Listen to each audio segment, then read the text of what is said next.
এই তো তাড়াতাড়ি করে কাজটা সেরে ফেলি। বিসমিল্লাহ। হা হা হা হা। আরে কেউ তো এসে গেল রে।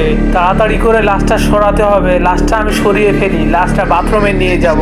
তাড়াতাড়ি বাথরুমে নিয়ে লাশটা রেখে আসলাম এবং আমার মুখের রক্তগুলো আমি মুছে ফেললাম। ফ্লোরের রক্তগুলো মুছতে হবে। আরে ইমাম সাহেব, দরজা খুলতে এত দেরি হলো কেন? আরে আমি টয়লেটে গেছিলাম। ইমাম সাহেব, কাল রাত থেকে আমার মাকে পাওয়া যাচ্ছে না। আরে কি বলো?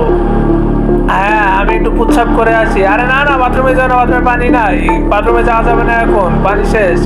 কি? বাথরুমে পানি নাই? ইমাম সাহেব বাথরুমে কি করতে গেছিল? মা, মা।